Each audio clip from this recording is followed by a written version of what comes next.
In the last video, I looked at the air-mobile operation to seize the Antonov Airport, and I explained why it's very unlikely that it was intended as a decapitation or coup de guerre operation, but that it had all the hallmarks of how Russian doctrine states air-mobile forces should be used. That is, to seize a piece of key terrain on an operational level axis of advance, in this case out of the Chernobyl exclusion zone, and to tie up Ukrainian reserves in order to make the advance by that link-up force easier. In this episode, we'll look at how control of the Antonov Airport could have improved Russia's supply issues, and therefore what goals the Chernobyl axis of advance likely had. However, to understand this, we first need to look at what happened for the remainder of the Battle of Kyiv on the western side of the Dnieper River.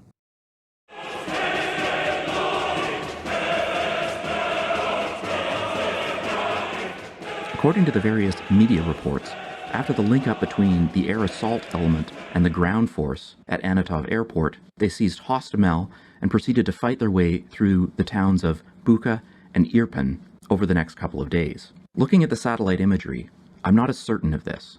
These are not particularly large towns, and it's possible to look through them generally. There's quite minimal damage to both of them. For instance, within the town of Irpin, which apparently, according to media reports, the Russians were able to capture most of, the areas in orange were the only ones where I found significant damage.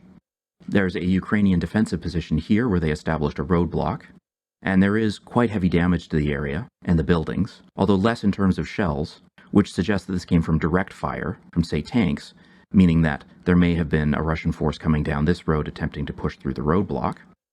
And there's quite significant damage, which appears to be a mixture of tactical airstrikes, shelling, and possibly direct fire, but I'm not sure, on the north end of the town on these major roads in this location. However, throughout Bucha and Irpin, even in the areas where there's soft ground, I'm not able to see much in the way of tank tracks. I'm also not able to see much in the way of burning vehicles, burning houses, destroyed equipment, or any other signs that there was a major battle fought in this location. Given the terrain and the number of paratroopers that were involved, it's possible that dismounted infantry made their way through Bucha and Irpin, but if this is the case, you would still expect to see tank tracks in the open areas, say around here, where they could have provided fire support to the infantry fighting their way through. You also would expect to see quite a lot more damage to the buildings, because even if you're not using artillery to flatten buildings or tactical air, say because you're short on supplies, one major common way of fighting through fortified buildings called mouse holding basically means that you use satchels full of plastic explosive to level large sections of the houses that you're assaulting. The major exception is a part of Bucha known as Vasilkov Street, where on the third day of the war, a Russian battalion tactical group based on mechanized paratroopers was ambushed by National Guard and militia and armed civilians. As you can see from these images, they were able to halt the column long enough to call in artillery fire, which did a great deal of damage. It appears as if the Russians lost approximately 1/3 of a battalion tactical group's worth of equipment at this location. According to reports, the Russians left Bucha shortly after this, but returned within a few days, and then held the line along the river dividing Bucha from Irpin. However, the minimal damage of the buildings on the Bucha side of the river suggests this was more of a armed stalemate rather than there being intense fighting. Frankly, I'm not certain from looking at these photos to what extent the battles of Bucha and Irpin were really battles, versus something like probing attacks and reconnaissance, followed by a lot of indirect fire at major road choke points where the Ukrainians were trying to bring up supplies and troops to fight in the Battle of Hostomel. Now, satellite imagery doesn't tell you everything, but if I look at this imagery, it tells me that there was a very large battle in Hostomel and some depth indirect fire in Bucha and Irpin, but that the Russians didn't get past Hostomel. There's some other indications that this might be true, as a lot of the early days reporting of where action was taking place doesn't seem to be backed up. For instance, within the first 48 hours of the conflict starting, according to media reports, there was a very large battle that occurred here at this metro station, as the Russians attempted to occupy it and use it as their main headquarters. The other satellite imagery shows the Russians didn't come anywhere near this far into Kiev in the first few days of the war. Later reporting by a Ukrainian media outlet not aligned to either side confirmed, through reporting and statements by Ukrainian government officials, that this was a friendly fire incident. A regular force Ukrainian unit was attempting to go through a roadblock shortly after a Ukrainian minister stated that the Russians had stolen Ukrainian vehicles and uniforms in an attempt to infiltrate the capital. The National Guard units opened fire, killing several Ukrainian soldiers. Similarly, in the north, in the Oblon district, there were widely circulated videos of Russian saboteurs, as well as a Russian tank, running over a civilian vehicle. Later reporting has confirmed that the tank, which was actually a self-propelled anti-aircraft missile launcher, and the truck were both manned by members of the Ukrainian army who were mistakenly fired upon by armed civilians. If there's a lesson in this tragedy, possibly that you shouldn't hand out arms to civilians during a time of panic and then announce on state media that because the Russians have captured Ukrainian uniforms and vehicles, you should consider shooting at anyone who looks like a Ukrainian soldier. In terms of the wrong information from the early days of the war, I wouldn't say that this is something particularly insidious. It's very normal for this to be this level of confusion, chaos, and incorrect information in the opening stages of an invasion by a foreign country. Remember that after Pearl Harbor, there were multiple well-documented cases of the Japanese landing up and down the California coast, which obviously did not happen. It is surprising, though, how much the disproven narrative aspects of the Battle of Kyiv are still part of quasi-academic writing 1 to 2 years later. Therefore, unless I see other evidence, I highly suspect that the battles of Bucha and Irpin were rather small and limited. However, there was clearly a very large battle around the Antonov Airport and Hostomel.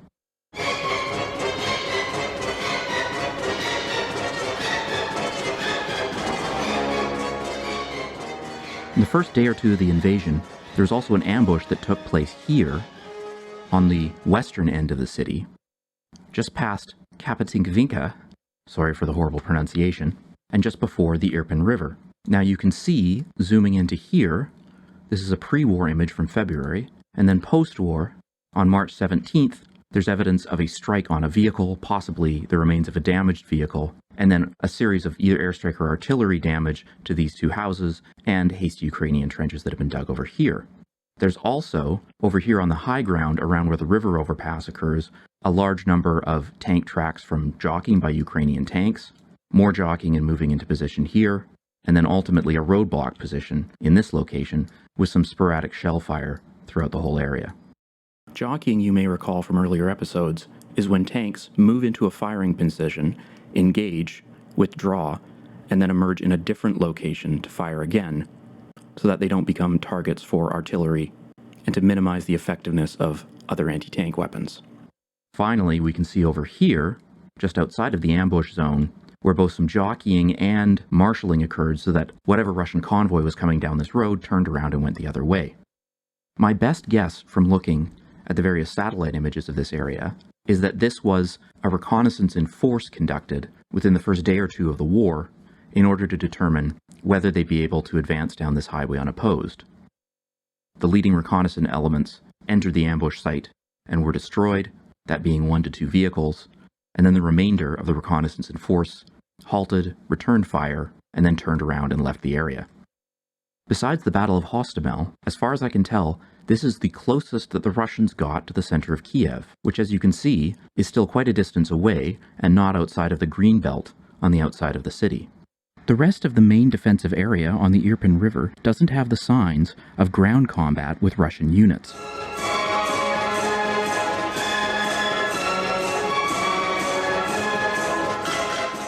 The only other area where I was able to find significant signs of Russian activity was down in the south, roughly around Vasilkov Airport. Now this is the area where purportedly there was a paratrooper assault that was stopped when the IL-76, that is a large, approximately Boeing 747-sized aircraft full of Russian paratroopers, was shot down. There was then apparently a Russian armored attack that attempted to link up with this now non-existent paratrooper attack. However, even very pro-Ukrainian sources have admitted that there's never been any verification of the shoot-down of the aircraft, although there's photos all over social media of pretty much every major piece of equipment that's been destroyed. There was a widely shared report from an analyst at Bellingcat, which is one of these private intelligence firms, that there were 18 IL-76 transport aircraft headed from Pskov to Kiev as part of this attack on the Vasilkov Airport. This seems very unlikely to me. The airborne unit in Pskov is the 76th Guard Air Assault Division. While in terms of pure troops it seems like 18 IL-76s is plenty of lift to move the division, Once you account for their equipment, without which they're pretty close to useless, you find that under ideal circumstances, it would take them 7 to 8 sorties per aircraft in order to move the division from Pskov to outside Kyiv. With flight times, that's an operation that's going to take approximately 3 days. I've also heard it reported that this group of 18 IL-76s was headed as reinforces to the Antonov Airport, but they had to turn around either after the helicopter assault failed or when 2 of them were shot down. This also doesn't make any sense to me, as it's easier to do an airborne assault on a hot landing zone using a paratrooper drop than it is through helicopters. However, something did happen around the Vasilkov airport. I'm just not sure exactly what. There's a defensive position here at a crossroads to the north of the airport where the Ukrainians have dug in trenches. As again, you can generally tell which ones are the Ukrainian trenches because they are the ones that tend to use these continuous lines rather than a series of interspersed shell scrapes or battle trenches. There's then a number of shelling within depth of that defensive position. This looks to me more like it was a pre-planned fire mission that wasn't observed by troops in order to correct it, because if they had, they would have walked those shells back into the defensive position and you would have seen it cratered by very significant shell holes. There's also some damage to the airport itself, but again, this looks more like something like cruise missiles or airstrikes. There are a number of Ukrainian defensive positions around the airfield, but they don't have any shell holes around them or any tank tracks indicating that a Russian force actually came this way. From that, I would assume again that there was some form of light armored reconnaissance that probed into this area, called in a bit of indirect fire, and then a series of inexperienced soldiers in a panicked situation believed there was a much more significant battle going on.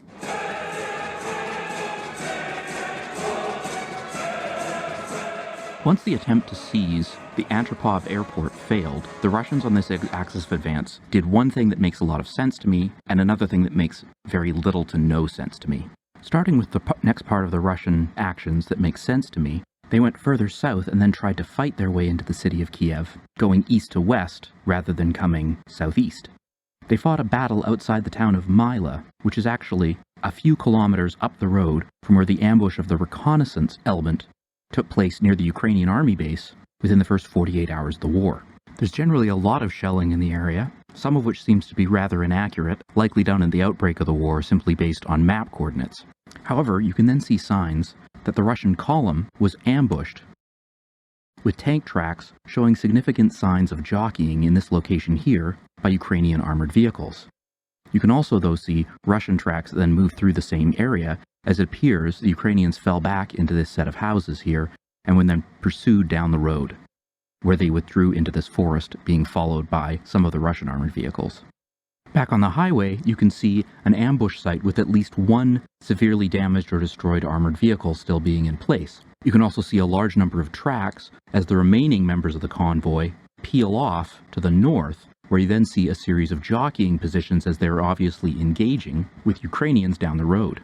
Down the road in this blue area, you see a number of other armored vehicle tracks showing where the Ukrainians were jockeying to engage with the Russian armored forces just to the west. However, these Ukrainian armored vehicle tracks all seem to have routes where they withdraw into the town, which is why there's then another set of Russian tracks on the highway here for the second ambush site, where you can see they again stop, jockey, and then pull back.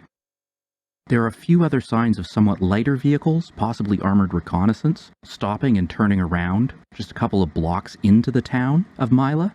But other than that, there's no sign that the Russians fought their way through the town. What is obvious, though, is that they called down an enormous amount of artillery on the town, almost flattening the outlying neighborhood. What appears to have occurred then is that a Russian battalion tactical group went down this highway and was engaged in an ambush around here. They managed to fight their way through the ambush by assaulting south into the Ukrainian jockeying positions, and jockeying themselves provide fire support to the north. The Ukrainians then withdrew into the town of Myla, and the Russians advanced after them, being hit by a second ambush where they lost another few armored vehicles, and at that point decided to withdraw while suppressing the town's defenders through heavy concentrations of supporting artillery fire. The other Russian action after the Battle of Hostomel that doesn't make any sense to me is the Battle of Moshchun. The Russians sent a battalion tactical group east towards the town of Moshchun, which required them to cross the Irpin River. First they went through this field here in the north and another one in the south. You can see the signs of 1 to 2 companies, that is about half a battalion tactical group, jockeying to provide fire on Ukrainian positions. You can also see places where the Ukrainians are jockeying in the opposite direction in the same field. There's even places where you can see the 2 jockeying tracks opposite each other. At the edge of the field, there's a hasty Ukrainian defensive position with 3 burning armored vehicles. To the field in the south, you also see a large number of jockeying positions, both from the Russians and the Ukrainian side, with the Ukrainians doing a fighting withdrawal. There's a lot more tracks in this area, and it's possible that a second BTG or elements of a second BTG were involved. However, the pattern of the tracks shows that the Russians were able to advance through the field, and the Ukrainians withdrew into this second defensive line, consisting of these 2 groups of buildings and some hasty trenches to the north. The Russians didn't conduct a frontal assault on this defensive position, but they flanked to the left and to the right, coming out to jockey and providing fire support in these 2 red-boxed areas. It's possible that the jockeying positions down in the south are from the assault across the Irpin River rather than the attack on this defensive position, as they don't show up in the March 13th or 14th satellite imagery and aren't visible until the 30th. The Ukrainians had demolished the bridges across the Irpin River in this area sometime prior to the satellite imagery from March 13th. The Russians made an assault crossing of the river and then had engineers create pontoon bridges, though this pontoon bridge was later destroyed by artillery fire. I've seen several sources claim that the Ukrainians won the Battle of Moshchun by blowing the Irpin River Dam, and therefore making it that the Russians weren't able to have engineers continue to bridge the river. That flooding, though, stops well north of Moshchun, about 8 kilometers, and therefore wouldn't have impacted that battle. Within the town of Moshchun, there's signs of Ukrainian defensive positions and very extensive shelling and damage to the area. The deepest into the town that I've found clear activity by Russian ground forces is this drone footage of Russian paratroopers about 600 meters into the town. In the tree line about 100 meters past this location, there's the sign of Ukrainian tanks emerging from the woods and firing on the Russians. We know from reports that the Ukrainians did bring up armor for a counterattack in Moshchun. Therefore, it appears that the Russian limit of advance into Moshchun was along this red line, which is about 600 meters or 6 to 7 city blocks into the town. However, what they did do was significantly blanket the town all the way through its depth with indirect fire. The damage to the town is actually quite astounding if you look at this later imagery. But similar to Mila, once they went a few blocks into the town and were still encountering apparently stiff resistance, the reaction was to call down massive indirect fire and not to push further into the town, engaging in a street-by-street battle. Now here's why this Russian action doesn't make any sense to me. Here's the Flokark map I've used before, with these same symbols traced over them, showing what happened in terms of Russian vehicle jockeying, artillery fire, defensive positions. Now it makes a lot of sense to do the assault on the airfield. That is a corridor that will get you into the city. It also makes a lot of sense for this push towards the south to go onto the major highway and rail routes into the city. It also makes sense that you have this other attempt at Mila, as this is yet another route into the city that's worth attempting. However, the entire Battle of Moshchun doesn't make any sense to me. As you can see, there aren't any major routes or roads going out of the town of Moshchun. It goes into a large, thick forest with very small, narrow roads on it that would be very easy to block with quite a small force of dismounted light infantry. You have to fight your way through some very intense, tight urban areas with heavy forests on your side, which prevents you from having flanking supporting fire. And at the end of that, where are you? There's one road going south that somewhat bypasses the Ukrainian defenses, but again, you have to go through a lot of thick forest. Maybe they're attempting to get to the Dnieper River here, but again, there's very minimal roads in the area, and they're covered by very thick forests that would have been very easy to defend.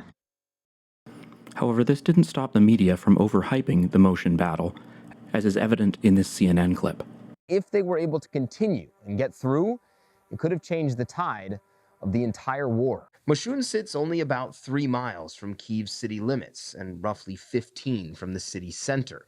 Ukrainian troops tell us had the Russians broke through, the thousands of Russian troops just across the river would have made an all-out push into Kyiv. Leaving aside the general uselessness of media war reporting, the Russian assault on Moshchun doesn't so much seem to be a plan as a we need to do something situation. Whatever it is they're attempting to do at the Antonov Airport hadn't worked. They'd attempted to then enter Kiev through Myla, and so you make an attempt in the one route you haven't tried so far. But of course, there's often a reason you haven't tried this so far.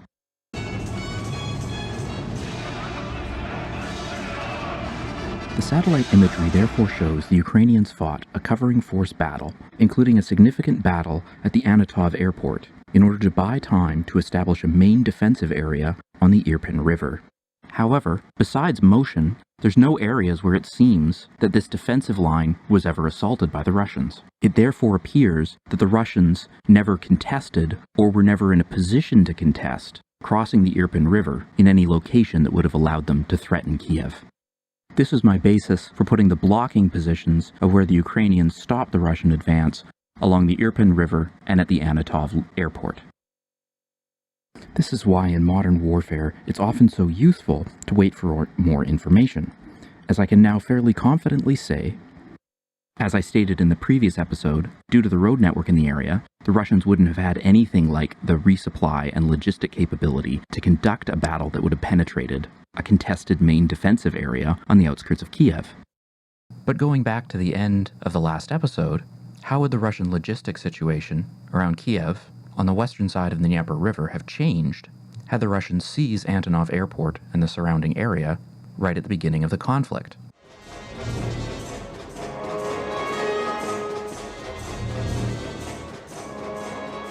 In episode 5, I explained that the roads through the Pripyat marshes in the Chernobyl exclusion zone would only allow the Russian army to support about a brigade through high-intensity offensive operations and have them fully supplied. So before I explain the role of the Antonov Airport in topping up that Russian logistics system, let's go into a bit more detail about the logistic route over the marshes. To begin with, this is a map showing the railway routes in orange. At the beginning of the invasion, the Russian railhead for offloading supplies would have been at one of these two locations. Now, although there are railway lines in Ukraine, in order to access them, the Russians needed to have seized either Ovruch or Chernihiv. Chernihiv was surrounded but never seized by the Russians, and there's reports of the Russians sending some forces towards Ovruch, but being halted very close to the border. Therefore, the railhead would have had to stay in this location, which is hardly ideal, as it requires an 8.5-hour round trip under non-wartime conditions, totaling about 450 kilometers. I'll get into more detail about this in a later episode, but the Russians are very heavily dependent on rail transportation, and to maintain good supply, they aim to have their railhead within about a 150-kilometer round trip of their frontline units. This is the basis for my stating that the Russian railhead-based logistics system, which normally could easily support 5 or 10 brigades, would struggle to support one brigade engaged in high-intensity offensive operations at this distance. You are not invading a country and seizing its capital by supporting an armored force with this as your main supply route. So let's compare that to what actually occurred.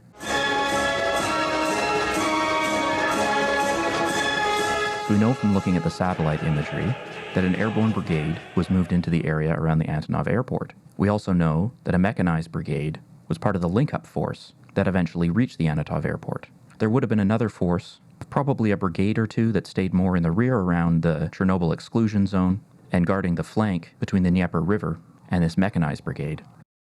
As well as we know a force of some size, probably again another brigade, conducted some advances around Ovruch.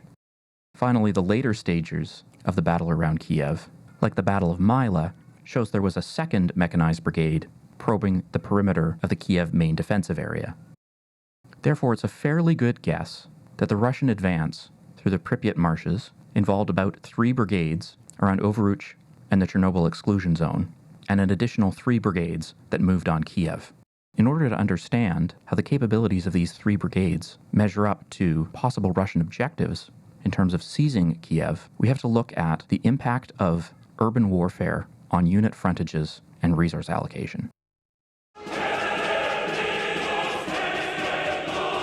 When examining the planning considerations behind an assault into the city of Kyiv itself, we have to bear in mind that Kyiv is an extremely large city. In terms of the greater metropolitan area, some of the comparables to it are Rome and Athens. Military operations in urban terrain involve a much higher density of units. As I've discussed, there are certain frontages of units that, generally speaking, are treated as much narrower than they are in real life by most of the armchair general reporting on the Ukraine war. However, this flips once you start dealing with urban terrain. This is from a U.S. field manual, Combined Arms Operations in Urban Terrain, that states the typical rule is that frontages are about 1/3 the size of those in open areas. From another manual, we see that a battalion has a frontage of 4 to 8 blocks, which works out to about 700 to 1,400 meters. Given that on the defense, a battalion can easily handle 4 to 8 kilometers, you see just how drastically the frontage of a unit constricts once you're fighting in urban terrain. Urban terrain also soaks up casualties on an enormous scale compared to fighting in open terrain, as well as consumption of ammunition. Urban terrain doesn't just soak up soldiers and units. It does so even if the opposing enemy force isn't particularly large. Most of you may have heard of something called Pavlov's house in Stalingrad, where about 30 to 50 Russian soldiers were able to hold up a battalion of about 500 Germans for well over a month. Although the amount of time that Pavlov's house held out is unusual, the force ratio required when a relatively small force defends a large, concrete-constructed building is not unusual. Due to the legacy of Soviet architecture, Kyiv is full of these large, steel-reinforced concrete apartment buildings that are excellent for defense, and a platoon of about 30 is considered more than enough to turn any one of these large concrete apartment buildings into an objective requiring a well-planned, deliberate attack by a battalion of about 500 soldiers. Now, if the Antonov Airport had been intended as a staging area for the seizing of the government district area of Kyiv, here's the lane that they would have to clear. At its widest at the beginning, it's 15 kilometers wide, and then tapers off to 5 kilometers. However, as you advance to the narrower 5-kilometer frontage for this operation, you have to protect your flanks. Flank protection can be done with slightly lesser density of forces. However, 15 kilometers of frontage is a pretty good estimate for the entire operation. Now, if this were assault over open terrain, 15 kilometers of frontage would require 3 battalion tactical groups, placing another 1.5 battalion tactical groups in depth for a 2-up, 1-back ratio that's typical over open terrain. This requires a force of a brigade and a half, which is approximately half of a division. However, the same frontage under urban terrain requires 9 battalion tactical groups, as well as, because of the ferocity of fighting and the heaviness of casualties, urban operations typically require 1-up, 1-back as a ratio instead of 2-up, 2-back. So the combat engaged force is 18 battalion tactical groups. This equates to about 6 brigades, which once you include them holding a brigade in reserve, is 3 divisions. An organization of 3 divisions is called a corps. However, there needs to be a corps reserve as well of an additional division, so this would be a reinforced corps of 4 divisions. Now at this point, I want to make it clear, I am not stating that the Russians would require 4 divisions in order to seize the city of Kyiv in the face of organized resistance.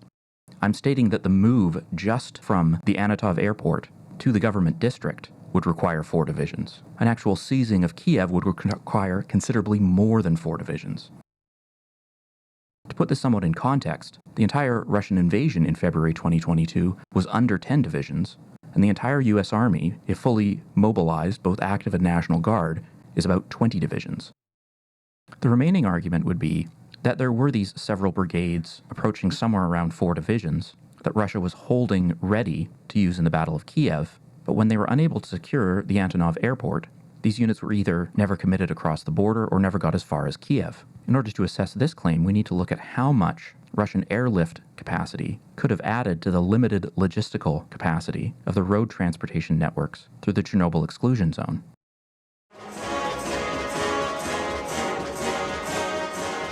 To begin with, you have to understand just how inefficient and costly air transportation is compared to the materiel needs of an army engaged in modern near-peer warfare. What air transportation is really good for is moving personnel and certain high-value, low-volume, light items very quickly.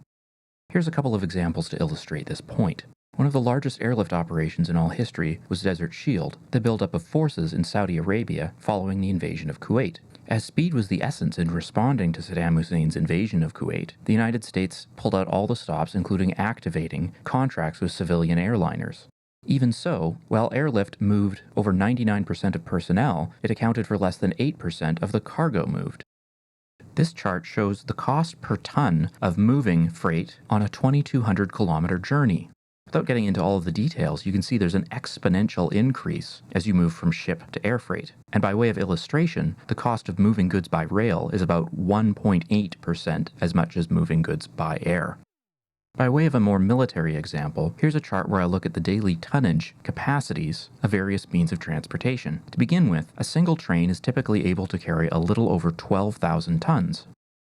On the other hand, if you took every single medium and heavy transportation aircraft in the Russian Air Force and loaded it to maximum capacity, they would be able to move slightly over 8,000 tons, less than a single train. This is actually quite impressive, as Russia has the second largest airlift capacity out of any world air force. The United States Air Force has the capacity in one trip at maximum to lift up to 18,000 tons, which is still only slightly better than a single train. Of course, no air force can actually do this, as due to serviceability issues, you're going to have something like 15 to 30% of aircraft not available on any particular date. And this is the capability of your Air Force overall. It's not what you're able to assign to a single airlift operation.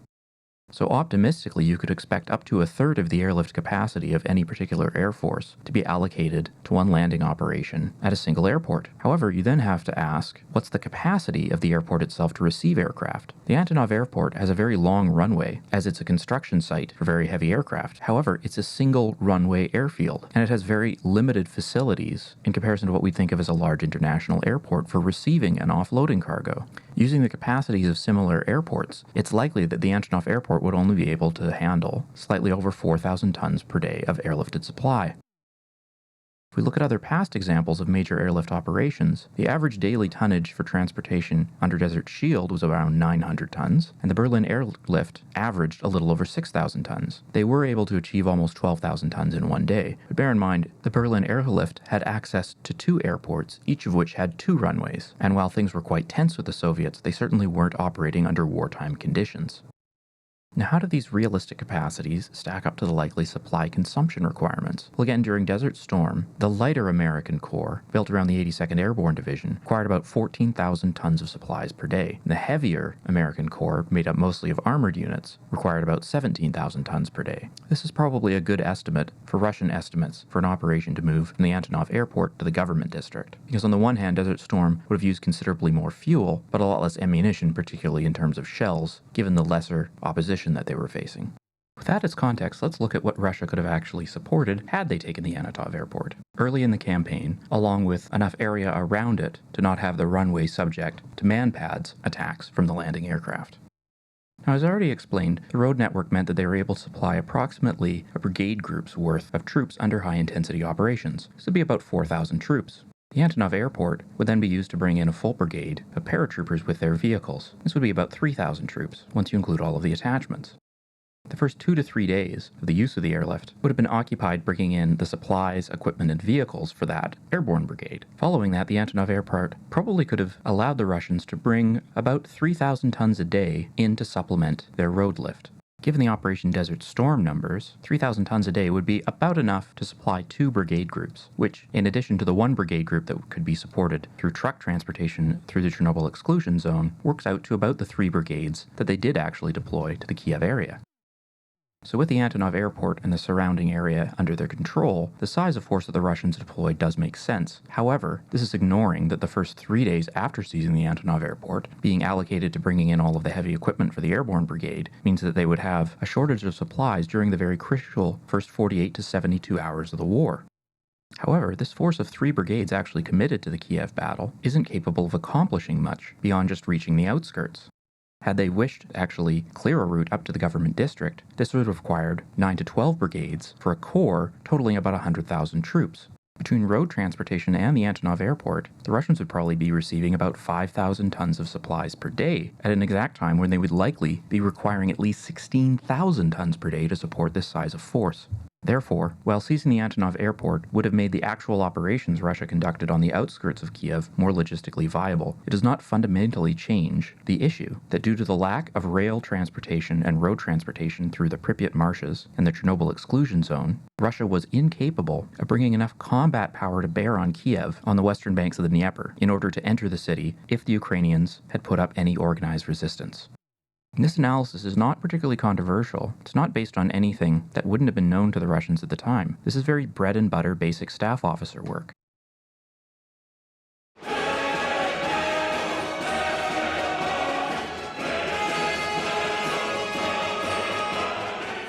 So at the end of all this, what can we say about Russia's intentions along the Chernobyl axis of advance towards Kyiv? I think there's 5 possibilities.